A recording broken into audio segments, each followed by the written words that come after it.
Kan dhaggeeffataaf daawwataa jirtan Kello miidiyaadha. Nagaan keenya bakka jirtan maratti isin haa dhaqqabu jechaa oduu irraan isinitti hima.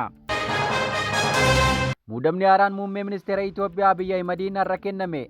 Shuumuu fi shaaruun bulchiinsa mootummaa Itoophiyaa ammaa caasaa PP keessatti hojii qondaalota koomsu keessaa tokko yoo ta'u, har'as muudamni haaraan kennamuu baramee jira.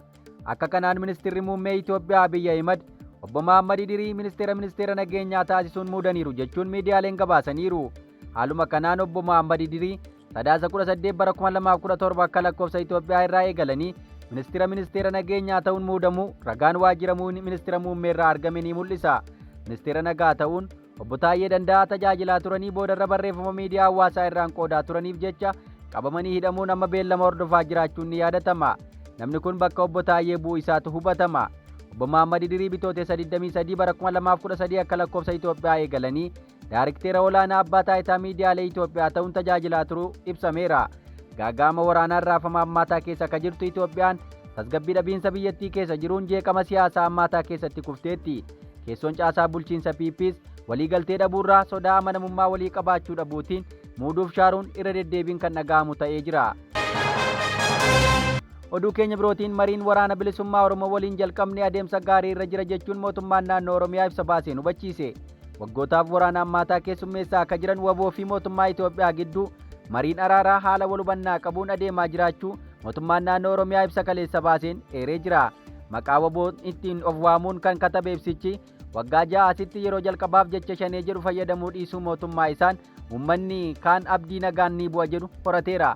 Egeree fi hiree uummata Oromootiif jecha garaagarummaa jiru dhiphisuun naannicha keessatti nageenya waaraa fiduuf qondaaltotaa fi miseensota WBO waamicha nageenyaa fudhatan waliin marii taasifamaa jiruun dhimmoota bu'uuraa irratti wal hubannaan uumamaa jira jedha ibsichi. Tokkummaan keessoo laaffachuun garaagarummaan Oromoo gidduutti dhalate sabicha aarsaa kaffalchiiseera ka jedhu ibsichi. Garaagarummaa san dhiphisuun gara nagaatti dhufuuf adeemsi jalqabame wayyaa ta'u eereera. Ibsichaan WBO waamicha nagaa fudhatan kan jedhu yoo ta'u, dhugumaan qondaalota WBO waliin haasaa taasisaa jiruuf dhiiseen isaanii garuu ifatti amansiisaa miti. Yeroo hedduu jechoota siyaasaaf tooftaa siyaasaa umurii isaan dheeressu qofa fayyadamuun wantoota adda addaa taasisaa waan turaniif mootummaan naannoo Oromiyaa dhuguma balbala nagaa of kenniinsaan saaqaa jira jechuun nama mamsiisa. Shakkiisan nama keessa ka bulchu WBO'n gama isaan dhimmicha irratti gabaasa kana hanga qindeessinetti deebii kennuu dhabuu isaadha. Ibsi mootummaa naannoo Oromiyaa waan gamtaaf marabbaa irra deddeebiin kaaseera.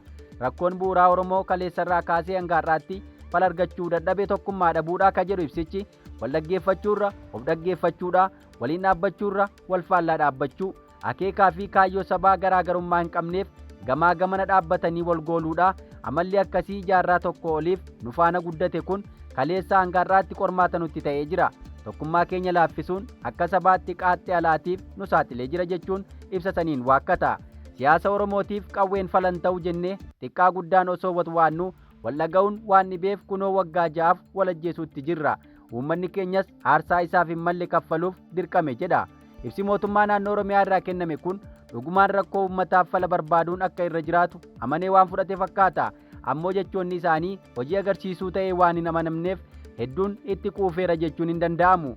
Akka ibsichi jedhutti mootummaan naannoo Oromiyaa fi paartiin keenya bu'uurarraa fedhii nageenya buusuu fi Oromoo gidduutti tokkummaa itichuuf qaban irraa ka'ee marii nageenyaa marsaa lammaffaaf WBO waliin taasifameef haala mijaawaa uumaniiru. Jalqabbii sana uummanni hawwii guddaadhaan eegaa akka ture ta'ullee akka carraa ta'ee milkaa'inaan goolabamuu hin dandeenye jedha. Mariin marsaa lamaan yaalame waan hin milkoofneef abdii kutannaadhaan balbala nageenyaaf banne hin cufnee jedhee jira. Ibsicha irraa shakkii guddaa kan namatti naqu miseensonni WBO kumaatamaan lakkaa'aman waamicha kanaaf hawwaatanii daandii nagaatti dhufaniiru. Leenjii haaromsaa akka fudhatan taasisuun uummatatti makamanii jireenya dhuunfaa isaanii akka jiraatan taasifameera. Baay'ee isaaniitiif ammoo carraan hojii uumamee jira jedha. Kana jechaan namootuma mana hidhaatti ukkaamsee akka waan WBO ta'aniitti ibsaa jiraaf dhiisee isaa addaan baafachuun nama rakkisa. Dhugumaan WBO waliin mariitti akka hin jirre kan nama shakkisiisu ammoo miseensota WBO waamicha dhaga'anii galanii jedha. Kana jechaan tarii warra bosonaa qabsoo irra jiran akka hin taane nama mamsiisa. Kun ta'ee WBO'n dhimmichaan wal qabsiisee deebii ka kennu yoo ta'e gabaasa isaa isin biraan kan geenyu ta'a. Oduu keenya birootiin taarifa kaffaltii geejjiba baaburaa Finfinnee irratti daballiin taasifame.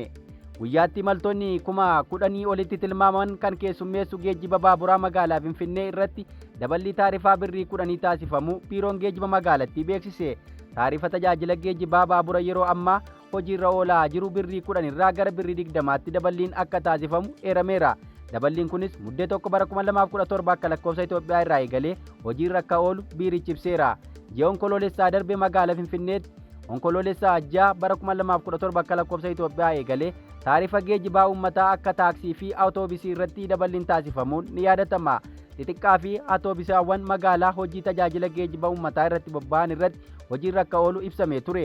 Daballii qaala'insa gatii boba'aa tilmaama keessa galchuun taasifame kanaan kaffaltiin tajaajila geejjibaa inni xiqqaa birrii 10 inni guddaan ammoo birrii 65 ta'eera jechuun gabaasuun keenya ni yaadatama. Odeessa keenya birootiin kibba Oromiyaa Booranatti maanguddoota abbaan warraa akka haadha manaa mukatti hidhee bu'ayyaman hidhaan adabamanii. Sarbama mirga dubartoota Oromiyaa keessatti dhaqqabu keessaa isa tokko ta'ee ka fudhatame yeroo darbe Boorana keessatti namicha haadha manaa isaa mukatti hidhamte dhaabbatee osoo reebuu namoonni kaan ammoo itti naanna'anii ilaalan ni mul'atu. Viidiyoon bahee dheekkamsa hawaasaa kaasee turuun ni yaadatama. Gabaasarra baheen namoota yakkicha keessaa harka qabaniidhaan adabamuun isaanii dhaga'ameera. Taatee kibba Oromiyaa godina Boorana Bahaa Aanaa Wakereetti mudate kana maanguddoota ajajaniif abbaa warraa haala gaddisiisaan jaartii isaa reebe hidhaan adabuun barameera.